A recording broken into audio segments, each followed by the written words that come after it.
You're listening to Over the Bull, where we cut through marketing noise. Here's your host, Ken Carroll.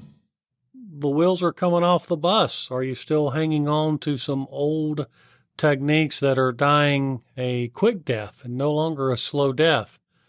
Are you hanging on to those one-page or Google Ads optimized landing pages that are going to ultimately be part of the demise of your business? Or are you going to find a lifeboat and move on to the idea that credibility is the new currency of the internet as AI is bursting onto the scene in unimaginable ways? Welcome back to Over the Bull. So this episode is predicated based on an article that came across my desk, and it's presented by a company called Local Falcon. Local Falcon is a pretty neat tool. We use it in part with a bunch of other tools, but it's a tool that you may want to check out, and they have their hand on the pulse specifically on Google Business, its position, things like that. You know, one of the critical areas of business. And oftentimes it's one of those places where Google Ads providers, when they build your those little dinky websites that have no meaning, that are optimized for conversions, they often will point your Google Business to those landing pages to help stack the deck to make their program look more effective than it is. Now, with this being said, let's jump in here and talk about the article a little bit. So I'm going to start by just reading the overview, and then I'm going to go over to my notes, and you're going to see me clicking back and forth. Sorry it's going to happen that way, but there's kind of a lot to cover in the article, and I want to make sure that you have everything that you may need to help you understand things a little bit better, maybe ask better questions to your marketing and web people, and help you basically prevent from going dark as search engines are adjusting to this new world of artificial intelligence. All right, so let's dive right into the overview. This is, again, by Local Falcon. Google AI Overviews, and in brackets they put AIO/GAIO, just Google AI Overviews, is transforming the way search results are delivered, particularly for local business queries, by summarizing information directly in search results. GAIO changes how visibility is earned and how users discover local services. This white paper investigates a fundamental question for the future of local SEO. Does the physical location of the searcher impact Google AI Overviews visibility today? And if so, how? So, as you can see here, everybody's getting on the train of looking at how people are going to change how they basically search for information. You know, if we look at, for example, ChatGPT, I've talked to several people, and I even heard one comment where one gentleman said that his wife considers ChatGPT her best friend because basically people are communicating with it. And if you've not done it yet, you can physically install the ChatGPT app and talk to ChatGPT as you're driving down the road, just as if you were talking to the passenger of a vehicle. Now, what this means is that the way people are going to start searching is going to be in part due to the search engine that they use, the chat engine or the large language model. And it's also going to be predicated on that conversation that they have, especially when they go through asking questions to asking how they solve a problem and then looking for resources like your business to solve those problems. It's going to dramatically change what you've been looking at. And again, if you're not thinking credibility and you're thinking piecemeal systems with different people doing different things and not a collective argument, then you're going to want to switch gears fairly fast in terms of this. So let me start digging through my notes here. First of all, my main header is Introduction to Google AI Overviews. And I'm going to call it GAIO. I don't know how you pronounce it. GAIO, I guess. I don't know how you pronounce it. Is a new feature in Google search that provides AI-generated summaries for local business queries, often appearing above traditional search results. So what you're seeing is that these overviews are getting premier placement when someone searches for something on Google. And this is where we're starting to see the transition, which I believe, again, the way we're looking for things today is going to be archaic in a relatively short time. And also the metrics at which we look at things will also be heavily impacted by those changes. So this is premium position when someone's searching for something. Now, these summaries aggregate information from various sources, changing how businesses gain visibility online. Okay, so think about that statement for a second. The summaries aggregate information from various sources, changing how businesses gain visibility online. So when you think about this, you need to start thinking about your NAP score. If your marketing person's not talking to you about your NAP score, if they're not talking to you about your overall credibility, your website health, how your social's tying into it, if they're not building a collective argument, then this piecemeal system that your business is setting upon right now is going to fall apart. Now, what that means is, I keep going back to the Google Ads guy, okay? If you've got a Google Ads guy and he's building some landing page in Never Never Land and sending your Google Ads traffic to that page is not going to have a very high score, and it could actually create some conflicting information. And so you want to have everything harmonize, and everything needs to harmonize. And in order to do that, big picture thought has to come into the equation. And it's critical to think like that. So here was the research objective. The study aimed to determine whether a searcher's physical location affects the appearance and ranking of businesses in the GAIO results. So their methodology overview, here's what they did. They analyzed 4,423 businesses across 20 countries, focusing on 430 U.S.-based businesses for detailed geographic analysis. They conducted 60,000 searches using a 7x7 GeoGrid, which are 49 points. So just think a grid that's got 49 total points, 7 across and 7 down, within a 4-mile radius around each business. So let me break that down a little bit. When you research a local optimization plan for Google Business, Local Falcon and a lot of these other tools, what they'll do is let you look at how well your business is performing within a 4, 5, 6, sometimes up to 9, 10-mile radius. And what it will do is it will tell you how you're doing well, say in the northeast corner or the southeast corner, not just if you're sitting at your office Googling something related to your business, because if you're sitting in your office and you drive a mile down the road and conduct the same search, you wouldn't appear necessarily in the same result area. Like, for example, if you're showing yourself and you go, well, I'm number 1 on Google Business sitting in your office, and you drive 2 miles down the road, you may be in the 3rd, 5th, or even 20th position, and it could drop off relatively quick.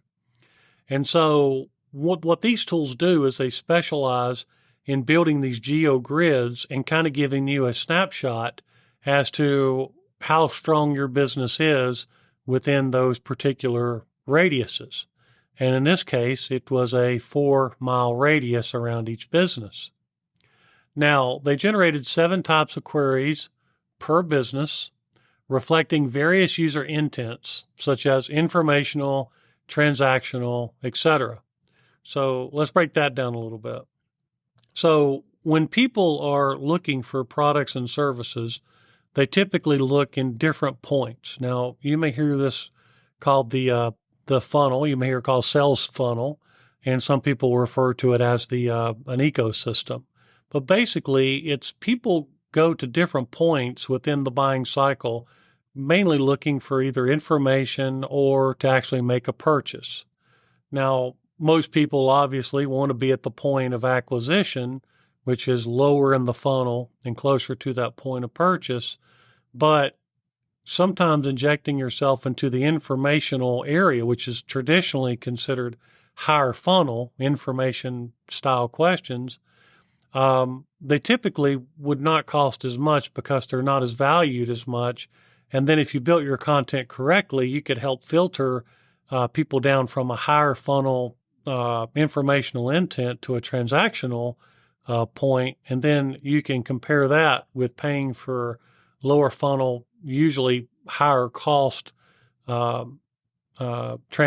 clicks or conversions is what we would typically call it. And then what you do is you kind of compare the two and then see if you can, save money and decrease your ROMI, return on marketing investment, or ROI if you do a traditional return on investment style model. And so what this does is this is already telling us something.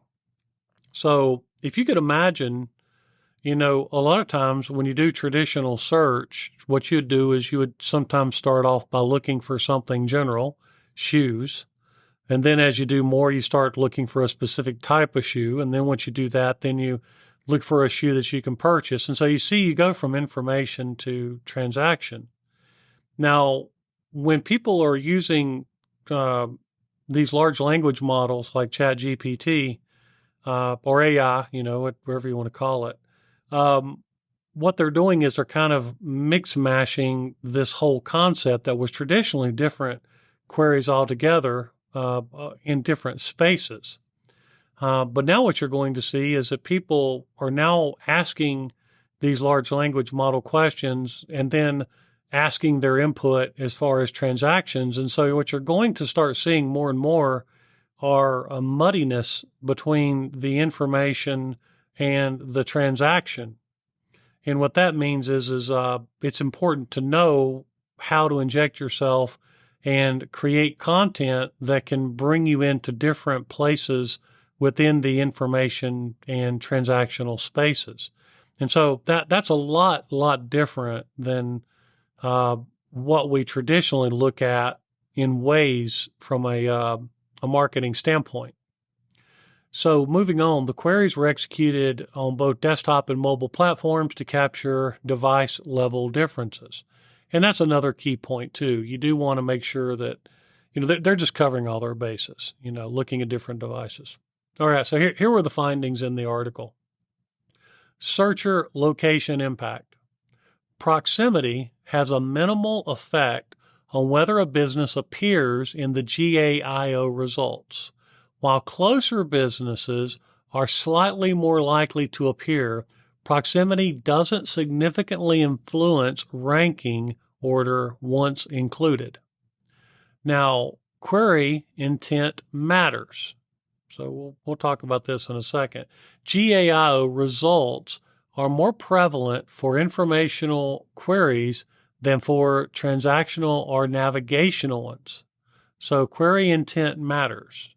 Okay, GAIO results are more prevalent for informational queries than for transactional or navigational ones. So process that. Like, to get that space, think about the kind of content that needs to start being processed. And so you can't just say, I'm going to create, you need to understand what questions are being asked and actually research those questions that are being asked in the informational process in order to highly optimize your content to address questions that are actually being asked. And that means research. That don't mean you just think what people are asking and then go, sputter up an article on an AI engine and then post it and then think job well done. That's not how it's going to be moving forward. You got to be very deliberate and diligent.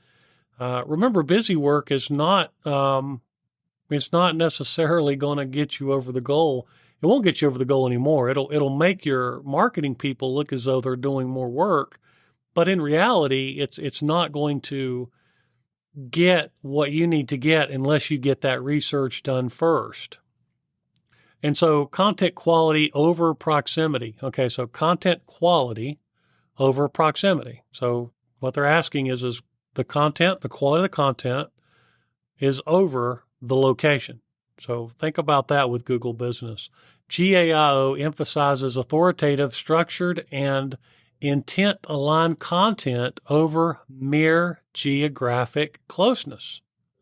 So think about that one for a little bit. You've seen those landing pages that are built with all those geo areas listed at the bottom of the page, the counties and the zip codes and the cities, and those things that SEO people and marketing people won't put out there to try to leverage your business for locational purposes. Now we're seeing a little bit of a flip of the script.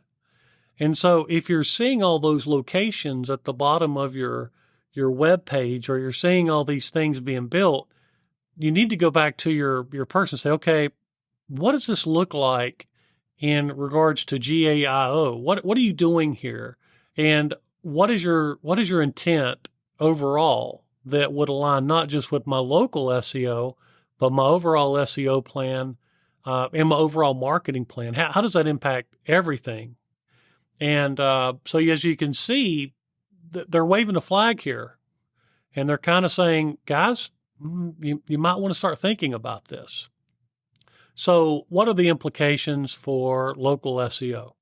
Now, local SEO obviously is a loaded term because people, it's crazy, but you'll see some marketing people, they intentionally mix mash what they determine as local SEO. Some of them will say it's just your Google business profile, and then others will say it's trying to get your website properly ranked.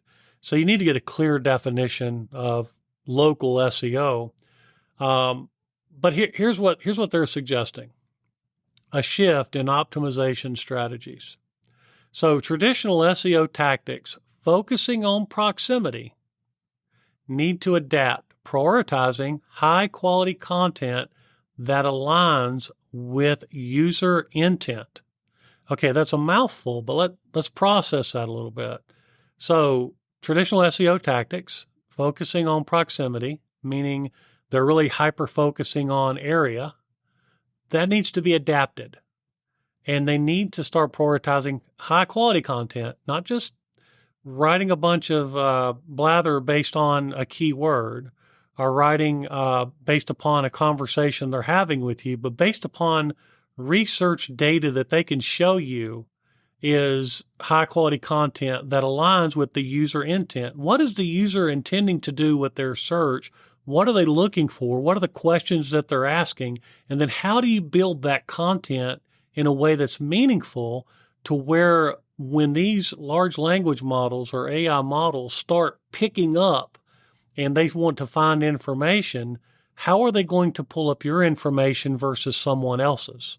And these are serious questions that you really need to really have a serious talk with your marketing people to make sure that they're in alignment and they're not just riding this dead horse as far as they can ride it and then try to react in a different way. Because if you think about it, you need to start building your argument today. You don't want to try to react and then because that's going to take time. So let's talk about the importance of structured data, which is the next bullet point. Implementing structured data and providing clear, authoritative information can enhance visibility on GAIO. And I'm sure they probably have a way to pronounce that, as I mentioned, but I'm not going to embarrass myself again by trying to make a pronunciation of it. So what this means is when you're creating structured data, there's something in web development called schema. You want to ask your web guy about schema and ask them what they are doing with schema. Do they plan on doing anything with schema? And do you need a plan to incorporate it if you're not currently paying them for that? And then make sure you have a clear plan of what that schema looks like. And then their last point is monitoring GAIO appearances. And so basically businesses should track their appearance in GAIO to understand and improve their visibility in this new search feature. So from there, they make some recommendations. Let's talk about the recommendations for businesses. Enhance content quality. So focus on creating informative content that address common customer questions and needs. Okay, so you see here, focus on creating informational content that addresses common customer questions and needs. You don't want to throw a dart at a dartboard for these questions. You don't want to, and I can't emphasize this enough because I've seen too many companies over the last, especially, well, it's been pretty parasitic in my world, but in the last 2 to 3 years, these so-called agencies are popping up, and they're just creating just junk content and posting it just so that they can show you that they're doing something, and it doesn't have the research behind it. Now, this is important, okay, because what has to happen is you've got to be able to give people the time, which is money, to do the research to create quality content. This isn't who writes the biggest book the quickest. It's about who writes meaningful content that is well intended, and it also considers EEAT strategies, which is basically experienced, authoritative, trustworthy content. And I did a podcast on EEAT, and you definitely want to go back and check that out, especially if you're just dumping a lot of AI generated content on your website and thinking job well done. It's not. And so it's time we get serious about this. Utilize structured data. Okay, we talked about that. Implement schema markup to help Google understand and feature your content in GAIO. Okay, so what that means is schema is a way to mark places and pages on your website that kind of tells these models what kind of content is on that particular page. And by incorporating a schema strategy, what you're doing is you're making that easier for computers and large language models to be able to go through and see the content, understand what the content is, and then properly catalog that information to reference. Okay, so if we look at what's going on here, it really shows when a company like Local Falcon does this. And by the way, this is not a Lone Star company out there doing this. There's some popular tools that are used in the world of search engine optimization, such as Ahrefs. And Ahrefs, their portal, now it shows, basically it gives you an indicator of how well your business is being cited or possibly cited when people are asking questions about the services and products you offer in some of these artificial intelligence models. And so what you're seeing is just this shift, right? All right. So the next thing is it's impacting some things in some very curious ways. I saw an article, it was a couple weeks ago, I guess, and it was talking about is Google killing the internet, or it was some real kind of pitchy title. And so in that title, what it was indicating was one of the examples was Forbes magazine. And what they were seeing was that with Forbes magazine, you were seeing a decrease in traffic to their website.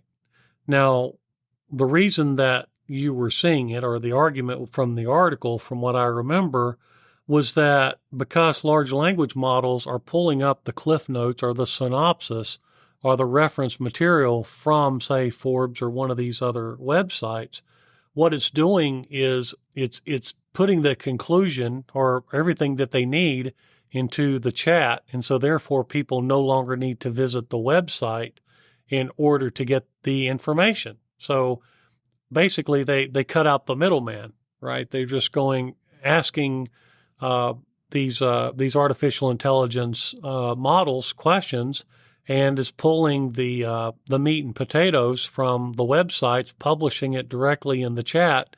And so therefore there's really no reason to go to that website any longer. And so the question was, well, what are we going to do, and how do we react to that? And what does that mean? So then questions become, are websites even going to be relevant in the future? Or how will that look in the future? And we're in a strange new world. We really don't know, except for the fact that I don't see the end of websites, just like I don't see the end of paid advertising. I mean, when the big titan of the world today, which is Google, it's reported that their income is over 70% from paid ads. They're not just going to hand that over. They're going to have a model that's going to have to be pursued, and there's going to be a need to constantly feed these AI machines. Now, what happens when they reach a critical mass of understanding? We don't really know. I mean, when you hear Google using blasphemous language like, they're going to create an artificial God, it does make one wonder, exactly where it's going to go long term. But, for right now, we can definitely see that the content is needed in order to feed the machine. And remember, the machine is locked up in a box, and as the world progresses, then likely the content and the needs are going to progress too. The other thing is, as I'm looking at this AI thing, and I kind of want to I've really been doing some heavy, communicating with this system. And the idea is that the way that the language works on these systems, it kind of gives you the impression that it's sentient, right? That it gets it. And because you talk to it, it gives you feedback, and you kind of have this thing going on. But then there was this idea that as I'm chatting with it and as I'm talking with it, I found out that it's really bad. At least the ones I've been using are really guilty of kind of like giving you a confirmation bias. Like they're almost confirming that whatever you plug into it at some point, you're right. And I made different arguments with it, just kind of seeing what it does. And it was kind of like having that friend that's an enabler. At some point it just starts agreeing with you and tells you how brilliant you are, and then just feeds you, just gives you this vacuum feedback, making you think that you're right about everything. The other thing is that the models also tend to give you inaccurate information. From what I'm seeing, it seems to be pulling from outdated information. It seems to be pulling from inadequate information and inconsistent information. And depending upon how you ask the questions and where it gets the answers, it can dramatically change how those models give you feedback and the accuracy of that feedback. There was I can't remember the name of it, but there was also some articles going around recently talking about it's creating almost like this psychological problem with AI, because when it gives you a confirmation bias and you start to live in that vacuum and you get in that feedback loop, it's actually causing people to have some weird psychological issues. I can't think of the term of it, but some of it's kind of staggering. I mean, you're talking about people who need serious mental help after a short period of time, after getting in that feedback loop. Some people are, a couple of the stories that I remember, and this is me giving it to you anecdotally, but one thinking that AI was telling them that they're basically a messiah and they could lay hands on people and heal them. Just all kinds of crazy things. And so we also don't know what it's going to do to us psychologically as we do more and more of this kind of interaction with a non-sentient entity, gathering information and kind of presenting it. And if the confirmation bias isn't going to be somehow managed, I think that's going to be a real problem. The other problem that I perceive happening with AI is they're biased. I mean, incredibly biased. What I tried to do was I would ask pretty tricky questions with it. And I would ask it something that I knew was sensitive. And what I found was that if I'm asking sensitive questions about pharmaceutical companies, it's hard to break the barrier and get unbiased or a opposing view of the narrative that it's programmed to give you. And so what that means is that the people who are writing these programs, whatever their philosophical predisposition is, they seem to also be controlling the philosophical predisposition of what it's going to give you back. And if you can't break that barrier, then ultimately you're going to have a harder time getting opposing views to certain things, and it'll be easier to for you to more accept a certain narrative versus being able to make your own decisions. And so I don't know if people are going to start asking more questions about this. And, it could have a reverse intent that if people start seeing that it shows more and more of a bias toward a certain view or towards certain companies, then it could have an opposite effect on how much people trust these models. Now, I don't know if that's true or not. I don't know how it's going to go. All we can do from a marketing perspective is just kind of ride the train, do the best we can, and react. And it's very interesting to see how these things are coming together. But the sentiency of AI, meaning consciousness, is not there. And matter of fact, there's some really interesting side notes on the philosophy of sentiency. Like they say it'll become conscious at a certain point, or you hear these terms. Well, there's some real problems with these terms. The first one is we can't even really define consciousness ourselves. And, we can make a subjective view of what consciousness is based upon how it's relating to our five senses. But is that true consciousness?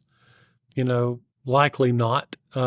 Likely it's just mimicking consciousness based upon how the programmer is putting it in. And we're making a philosophical assumption the whole way about, can you evolve to sentiency or whatever? And then that gets into theological style questions and those kind of things. But those are the kind of things I've been looking at lately, which are kind of interesting in my opinion.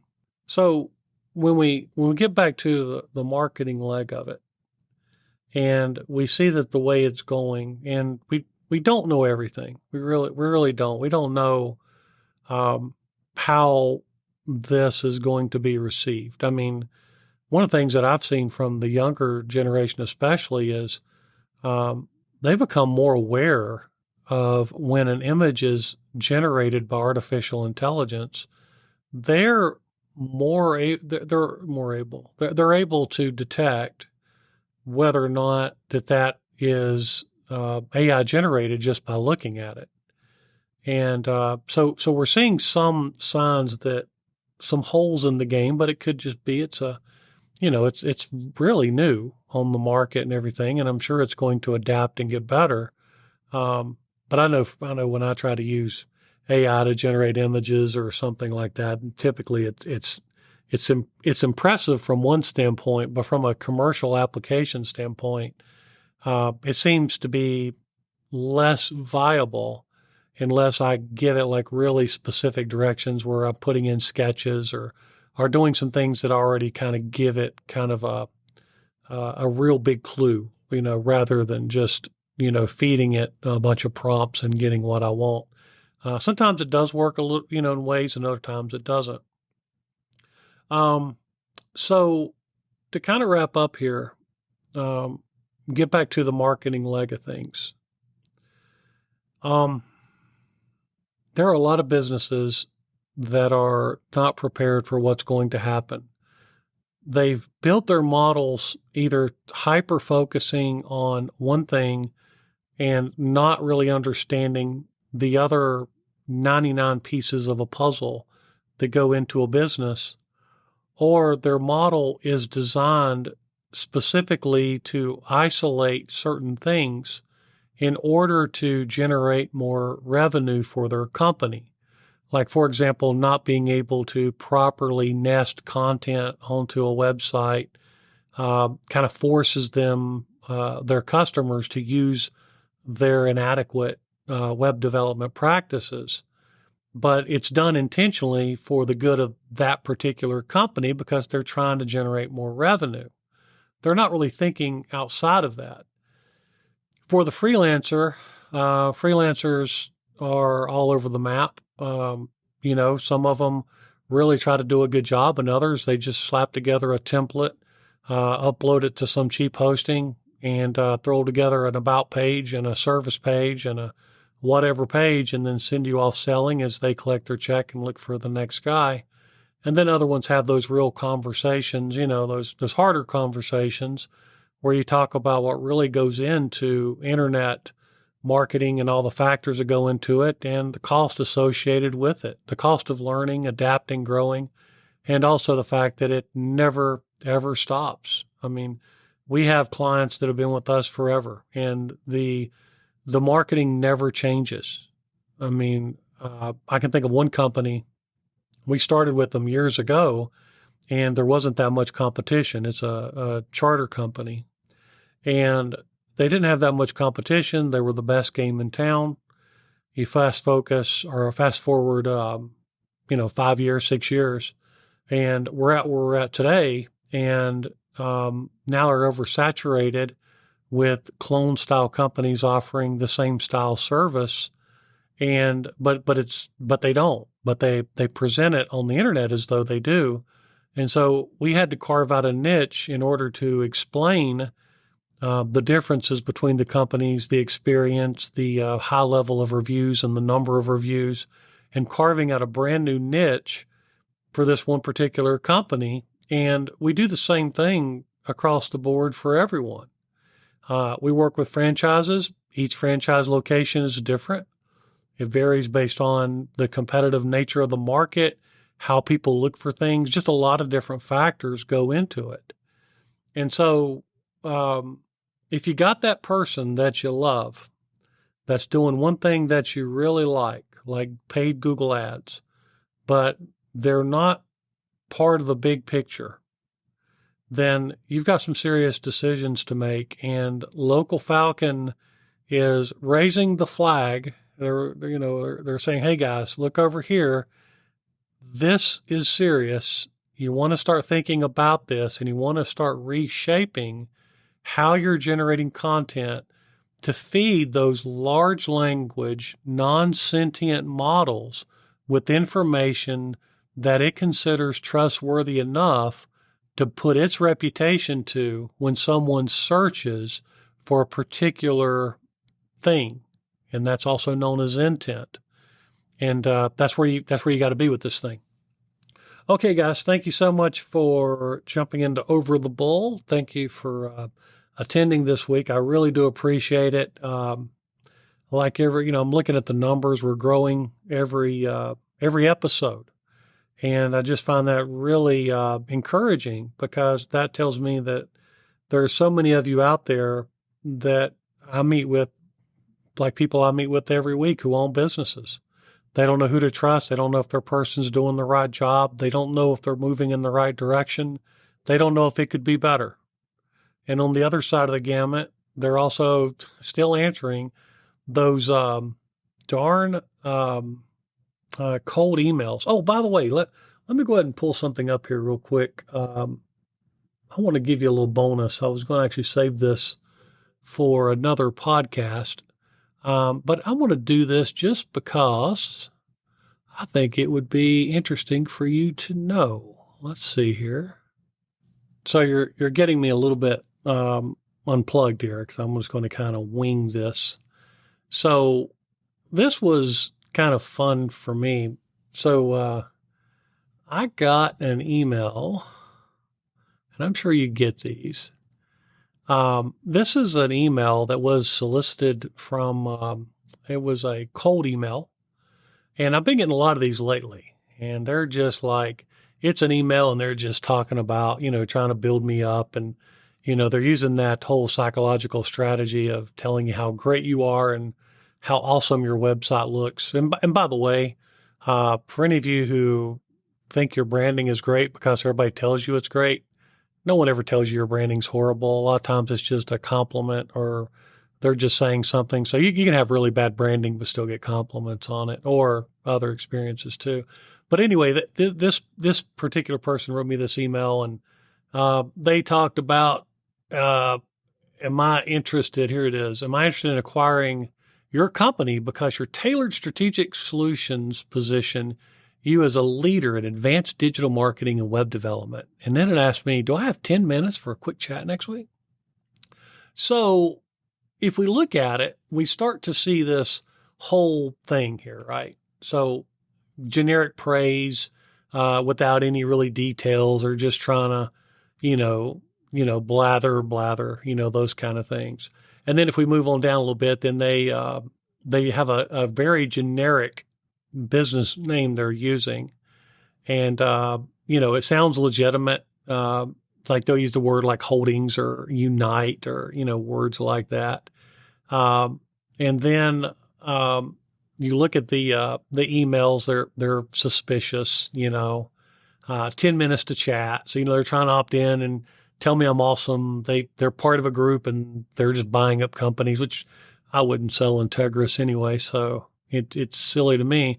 So, obviously the big question is why in the world do these people still do this? Right? Like, you sit here and you look, here's the kind of thing. Okay. So when you look at it, okay, when you look at these emails you get, when you look at these form submissions you get that are just junk and crap, and you go, why are they doing this? Or worse, if you're answering those things, if you've been listening to this podcast for any time, just go, whap, just hit yourself real hard here real quick, because you should not be answering those emails. So here's the thing. Mass cold emails are cheap to send. Okay. They want to book and they want to move the needle, but also they're looking at their ROI model if they're legitimate. But even at that, what they're trying to do is they're fishing to find out if they can get you on the hook. Now there's different ways they do this. One way is they send you a text message. Hey, I saw your number in my phone. Who is this? Can I reconnect with you? Those stupid things like that. Those are long-term scams. What they're trying to do is they're playing the long game. They're wanting to try to build a false communication relationship, whatever may have you. And then they're looking to con you in the long game. So ignore those, block those. Those are no good. If you don't know them, just block them. But when it comes to these emails and these things, the thing is that if they can send off 100,000 spammy emails using bots, and they get 3 responses because of the ease at which it's done, they can actually have a positive ROI by sending out those mass emails saying, hey, just a friendly thing. I looked at your website and I saw this problem. You got 10 minutes. I'll talk to you about it. Or, any of those things. It's junk. It's absolute junk. And if you're sitting there as a business owner looking at someone sending you a cold email telling you they've got the answers to your marketing problems when they can't even market themselves correctly, that should tell you something. And so you don't want to throw away your current situation by chasing rainbows or these things that people are giving you, because it's all just fake and it's all phishing and it's all scammy. And believe it or not, people even still do it by hand. Even submitting posts, where like you got a blog and you get all those junk comments, even those, there was a strategy, 10, 15 years ago. And I think part of it is people still think these things work. But what they do is they try to post things with URLs associated with it, hoping that your site will either automatically approve it or somehow it'll make its way through. And then either they somehow get a benefit for a link or they get traction or some marketing. And then what they think is, okay, I broadcast this junk across, 50,000 sites, but it sneaks through 5. But because it's easy, then it still accomplished the goals. And so when you see these kind of strategies for you as a business and credibility, we circle back around to the whole credibility thing. Then the idea is, do you really want to be associated with that kind of practice? Do you want your business to be associated with a company that operates in such a fashion? Do you want them representing the name of your business and everything that you've built up, doing things like that? Even if they said they wouldn't do it, do you trust this company because they did it to you in order to get you to call them? You see, reputation and credibility is huge. It's getting to be bigger and bigger and bigger and bigger. And the more credible, real credible, not fake credible you can be, and the more content that is authoritative and original and really addresses real questions based on real research is going to help you propel to the top. And if you do that, you're going to be ahead of the curve when your competition is still using these Google Ads guys who are going around building these splash pages, sending traffic to those splash pages, and creating disharmony in your overall credibility. All right, so there you go. I thought I'd throw that out there. I know it was a little clumsy there at the very end, but I thought I'd throw it because I get a lot of questions about why these people do this, why they scam, and why they do it. And you want to look up like phishing, PH phishing, and spam, and these different kind of things and different kind of scam techniques. And you definitely do not want to play ball with these guys. So until next time we meet, this is Over the Bull. I really do hope the best for you and your business. And thank you so much for tuning in. Until next time. Thanks for tuning in to Over the Bull, brought to you by Integris Design, a full-service design and marketing agency out of Asheville, North Carolina. Until next time.